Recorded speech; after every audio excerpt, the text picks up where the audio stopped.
Waduh, ini keuangan perusahaan kenapa minus terus ya akhir-akhir ini? Kalau kerugian ini terus terjadi, lama-lama bisa bangkrutin perusahaanku nanti. Janganlah mau dapat untung, mau balik modal aja, susah banget selisihnya. Jauh banget ini. Kayaknya PHK massal adalah opsi terbaik deh untuk menyelamatkan perusahaan ini. Tommy, ya ada apa pak? Ini Tom, kamu tahu sendiri kan, kalau perusahaan terus mengalami kerugian akhir-akhir ini. Jadi saya ingin meminta pendapat kamu soal PHK massal. Menurut kamu gimana kalau kita segera melakukan PHK massal dalam waktu dekat ini? Apa justru mau besok saja kita lakukan PHK massalnya? Kalau menurut saya pak, tentang PHK massal mungkin sebaiknya 3 hari lagi aja pak, baru kita mulai melakukannya. 3 hari? Alasannya kenapa Tom harus menunggu 3 hari? Kenapa nggak besok saja mulai PHK-nya? Kalau karyawan tidak segera kita kurangi, beban perusahaan akan menjadi semakin besar Tom. Dan perusahaan kita tidak akan bertahan lama lagi kalau begitu. Ya pak, saya tahu. Tapi kalau ada hal yang harus dilakukan oleh karyawan-karyawan itu pak, untuk meringankan beban perusahaan kita pak. Meringankan beban perusahaan kita? Apa maksudnya itu Tom? Bukannya itu justru bertolak belakang dengan kenyataan yang ada? Kalau dari segi finansial memang iya pak. Tapi kalau dilihat dari segi produksi, mereka memperingankan beban perusahaan kita. Sebelum mereka kita pecat, saya akan meningkatkan produksi pabrik kita. Saya akan memaksa mereka kerja lembur dan memproduksi produk lebih banyak lagi. Kalau perlu sampai 2 kali lipat dari yang biasanya kita produksi. Dengan begitu, kita akan punya banyak stok lebih untuk bertahan ya. Itu kan maksud kamu? Ya pak, benar sekali. Hahaha. Bagus Tommy, bagus. Ide kamu memang benar-benar luar biasa. Kamu emang benar-benar bijak Tommy. Ya sudah kalau begitu, malam ini juga kamu suruh semua karyawan-karyawan itu lembur sampai jam 10 malam. Paham? Siapa? Kita akan terus mengenjot mereka sebelum mereka kita buang. Hahaha. Perhatian kepada seluruh karyawan, diharapkan mendengar omongan saya ya. Saya mau menyampaikan pengumuman penting kepada kalian semua. Ada apa ya? Ya kenapa ya? Tumben mau ngasih pengumuman di saat jam kerja kayak gini. Biasanya kan nunggu jam istirahat makan begitu. Kayaknya penting banget deh, makanya mau diumumin sekarang juga. Bisa jadi. Ada apa ya kira-kira? Oke, saya akan menyampaikan sedikit pengumuman kepada kalian bahwa mulai dari hari ini hingga 3 hari ke depan kalian akan mendapat penambahan jam kerja, yaitu dari jam 7 pagi hingga jam 10 malam. Paham? Apa? Gila, kerja lembur apaan dari jam 7 pagi sampai jam 10 malam? Itu mah namanya kerja rodi, bukan kerja lembur. Wah, gak bener ini kebijakannya. Perusahaan udah keterlaluan. Izin protes pak. Bapak gak bisa kayak gitu dong, memperlakukan kami seenak-enaknya. Kami ini manusia loh pak, bukan robot. Kami punya hak untuk istirahat dan jam kerja kami udah panjang. Jangan bapak tambah-tambahin lagi. Aduh, inilah akibatnya kalau dulu nerima karyawan pinter aktif di kuliahnya. Jadi banyak omongan kan dia, banyak protes. Emangnya kenapa kalau jam kerja kalian saya tambah lebih lama? Kalian mau protes sama saya? Ini sudah ketentuan perusahaan. Kalian gak punya hak untuk protes di perusahaan ini. Kami pak, gak ada tapi. Tuh gak paham apa sama yang barusan saya sampaikan? Kalian itu gak punya hak untuk protes di perusahaan ini. Udah sana kerja, cepat kejar target produksi yang udah saya sampaikan sama kalian. Pokoknya 3 hari ini kalian harus bisa memproduksi sampai 2 kali lipat. Paham? Gak mau, saya gak mau pak. Saya keberatan. Kami ini manusia loh pak. Manusia bukan robot. Kami punya hak untuk berbicara. Kami punya hak untuk bekerja selayaknya manusia. Dan satu hal lagi, saya kasih tahu ya sama bapak, keputusan bapak ini melanggar undang-undang, tahu nggak pak? Saya bisa laporin hal ini ke polisi. Apa? Laporin ke polisi? Hahaha. Jangan bercanda kamu Rahmat. Kamu pikir kamu itu siapa bisa melawan kami, korporasi sebesar ini? Kamu pikir laporan kamu bakal didengar begitu sama mereka? Mimpi kamu itu Rahmat, mimpi. Sekarang kalau kamu gak suka sama kebijakan perusahaan ini, lebih baik kamu sekarang keluar saja. Gak usah kamu kerja di perusahaan ini lagi. Keluar sana, keluar. Dengar ya, kalian semua, kalian itu cuma bidak di perusahaan ini. Kalian emang gak suka sama keputusan perusahaan, silahkan keluar, silahkan mundur. Masih banyak kok orang yang butuh pekerjaan untuk menggantikan posisi kalian. Kalian pikir bakalan pusing kalau kalian mogok kerja? Ya enggak lah, saya tinggal pecat kalian semua dan ganti dengan karyawan yang baru. Paham kalian? Paham pak. Yang butuh kerjaan di sini itu siapa? Saya apa kalian? Mau kalian kasih makan apa anak dan istri kalian di rumah nanti? Kalau kalian dipecat dari perusahaan ini nanti, Kalian pikir nyari kerja sekarang itu mudah, hah? Seenaknya saja berani mentang keputusan perusahaan. Udah sana bekerja, kerja. Pokoknya jam kerja kalian hari ini sampai jam 10 malam. Sebelum jam 10 malam, kalian tidak boleh pulang dari sini. Kalau ada yang berani pulang, akan langsung saya pecat. Udah sana kerja. Ya pak. Ya pak. Udah tahu cuma buruh. Gayanya minta ampun. Jijik tahu nggak dengar suara kalian itu? Apa kamu Rahmat ngeliat-ngeliat saya? Mau saya pecat juga kamu, ha? Enggak pak. Udah sana kerja. Goblok. Dasar orang-orang nggak tahu diri.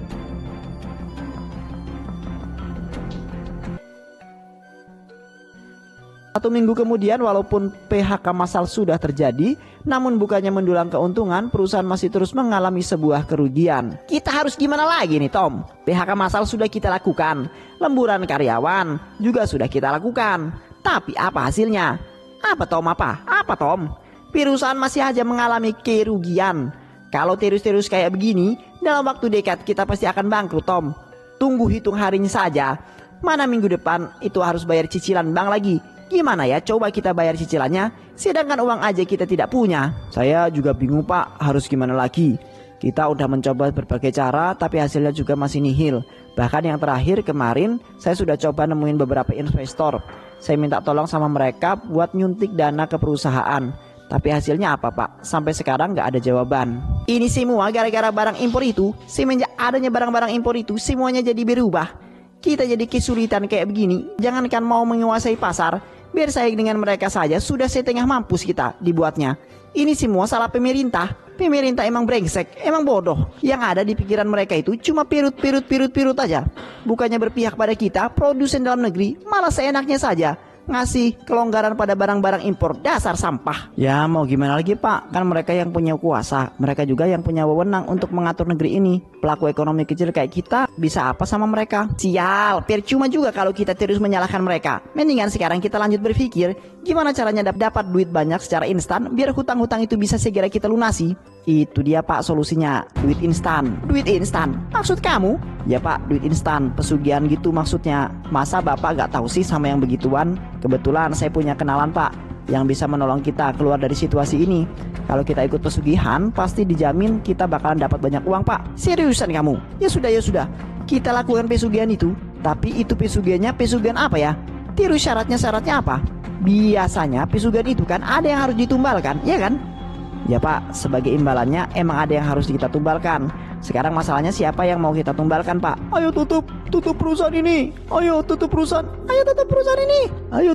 ini. Woi Pak Jamal, Pak Tommy, keluar kalian.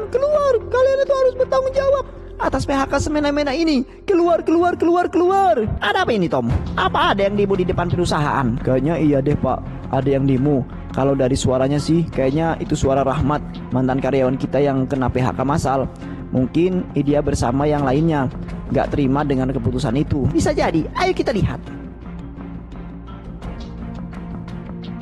Woi, itu dia tuh orangnya, Tommy, Jamal. Terima lagi kami jadi karyawan di PT ini.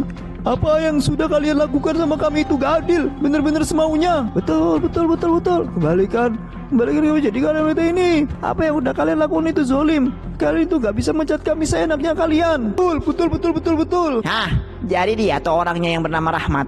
Receh sekali ya tuntutannya itu. Masalah PHK saja masih dipersoalkan. Padahal sudah jelas kalau itu wewenang perusahaan. Ayolah Tom, kita masuk. Buang-buang waktu tahu nggak ngurusin cecenguk yang nggak berguna itu. Tunggu pak, tunggu. Kayaknya mereka masih bisa nih dimanfaatin. Kalau kita bicara masalah tumbal, apa nggak mereka aja yang dijadikan tumbalnya? Mereka kan pengangguran, nggak ada nilainya lagi di kehidupan ini. Hehe. Ada apa Tom?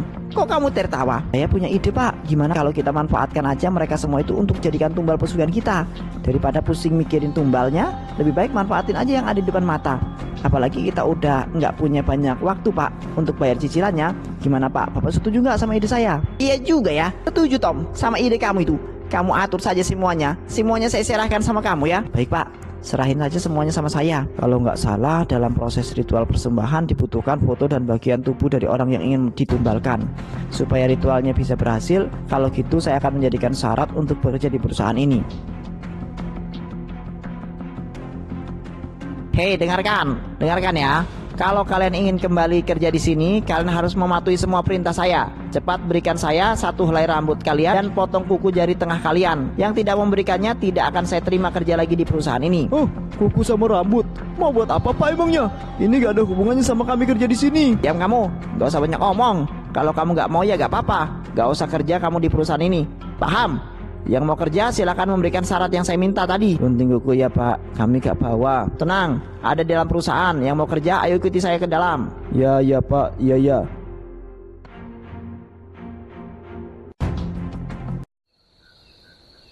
Mbah bisa bantu kami kan Mbah? Kami butuh 10 triliun untuk melunasi semua hutang-hutang kami dan memulihkan kembali perusahaan kami Mbah. Bisa, Mbah bisa membantu kalian. Tapi kalian pasti tahu sendiri tentang hukum ini. Untuk mendapatkan sesuatu yang besar diperlukan pula pengorbanan yang besar. Coba, apakah kalian paham dengan perkataan Mbah tadi? Paham Mbah, paham. Kami paham. Maksudnya Mbah untuk mendapatkan uang 10 triliun itu kan juga mempersiapkan banyak orang kan? Untuk ditumbalkan, kira-kira berapa orang Mbah yang harus kami tumbalkan untuk pesugihan ini? Cukup banyak. Kalian harus menumbalkan 100 orang untuk mendapatkan uang sebanyak itu. 100 orang ya? Terus ritual pesugihannya gimana Mbah? Apa yang harus kami lakukan? Gampang. Pertama, sebagai tanda dari pemilik pesugihan ini, kalian harus mempersembahkan darah kalian ke atas dupa itu. Kalian lihat kan di meja itu ada sebuah pisau dan sebuah dupa. Sayat tangan kalian dan tambahkan darah kalian ke atas dupa itu. Sayat Mbah, gimana ini Pak? Bapak yakin mau menyayat tangan Bapak sendiri? Kalau cuma sayatan kecil, itu kan bukan masalah untuk saya. Itu semua demi perusahaan. Perusahaan mutlak harus diperjuangkan. Ayo Tom, giliran kamu. Tunjukkan kesetiaan kamu pada perusahaan. Ya Pak, kalau Bapak saja rela, maka saya juga rela memberikan darah ini demi perusahaan Al-Hail Or Company. Sudah Mbah, sudah selesai. Sekarang apa Mbah yang harus kami lakukan? Sekarang saya butuh rambut dan foto orang-orang yang ingin ditumbalkan. Saya yang akan mengakhiri mereka semua. Dan kalian cukup duduk manis saja menyaksikan Mbah untuk bekerja. Paham? Seriusan ini Tom? Cuma begini doang ritualnya. Kok rasanya gampang banget ya? Kayak bohongan seperti itu. Shh, jangan ngomong sembarangan Pak. Beliau ini orang sakti. Saya tahu betul kemampuan Mbah ini. Lebih baik sekarang kita ikutin saja apa kata-katanya. Saya juga udah mengira kok Mbahnya akan meminta hal seperti itu. Mbah, tunggu bentar ya Mbah. Saya mau ambil rambut dan fotonya dulu ke dalam mobil. Silahkan nak, silahkan. Tommy. Berani-berani sekali kamu meragukan kemampuan Mbah. Dasar gak tahu diri. Kalau bukan karena Tommy, kalau bukan karena nak Tommy, Mbah pasti sudah menghabisimu dari tadi. Tommy, cepetan ambil fotonya Tom. Saya takut. Ini Mbah foto dan rambutnya Mbah yang dibutuhkan. Di dalam koper ini udah ada semua sepaket foto dan rambut orang-orang yang ingin kami jadikan tumbal. Silahkan cek sendiri ya Mbah barang-barangnya. Kamu masih muda, ganteng, tapi sayang kamu harus mati. Kamu akan jadi persembahan Mbah untuk menyukseskan pesugihan ini. Sungguh anak muda yang malang. Selanjutnya lagi. Ini Mbah. Mati kamu lagi. Ini Mbah. Mati kamu.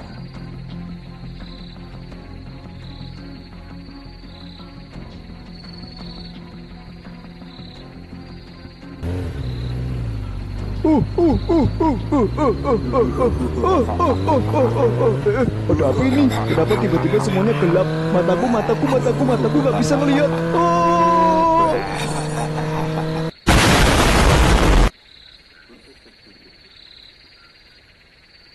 Tuh kan bener kataku, untungnya saja masih sisa satu lagi. Coba kalau nggak ada, udah pasti pulang tangan kosong kita ini. Lain kali kalau mau masuk sesuatu di list dulu bahan-bahan yang mau dibeli itu apa. Jadi gak kayak gini mondar mandir dari rumah. Bapak capek banget tahu nggak, baru pulang kerja udah nganter kamu belanja gini. Iya ya Pak, maafin aku ya. Padahal tadi siang itu aku rasa udah lengkap deh semuanya bahan-bahannya. Pas dicek ternyata masih ada yang kurang belum dibeli. Maafin aku ya karena jadi merepotkan kamu. Nanti kalau udah sampai bakalan aku pijitin deh, tenang aja. Ya bener ya, bakalan dipijitin aku. Woi awas woi, remblong.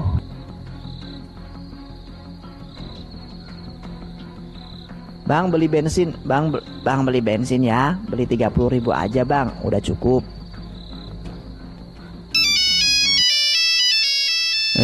Siapa nih yang nelpon? Gak ada namanya. Halo, halo. Panas, tolong panas. Keesokan harinya. 1 minggu kemudian, akhirnya utang-utang kita lunas juga Tom. Akhirnya perusahaan berhasil bangkit dari keterpurukan. Saya masih gak percaya kalau hari ini akan terjadi. Rasanya semuanya terlalu begitu cepat. Dan sekarang kita sudah berhasil menyelamatkan perusahaan ini. Ya Pak, ini semua berkat karyawan-karyawan itu. Berkat pengorbanan mereka kita bisa keluar dari situasi sulit. Kita bisa bangkit dari keterpurukan ini. Kayaknya kita harus ngasih tanda jasa deh Pak sama mereka. Gimana kalau kita ngasih santunan Pak sama keluarganya? Kehilangan 1 koper gak terlalu berarti lah Pak bagi kita. Kamu ini benar-benar cerdas ya Tommy. Saya bangga punya tangan kanan seperti kamu. Ya sudah kalau begitu, kamu atur semuanya Tommy. Saya serahkan masalah santunan itu sama kamu. Terserah kamu mau dikasih berapa nominalnya. Yang penting jangan terlalu sedikit, karena mereka adalah pahlawan bagi perusahaan kita. Hahaha.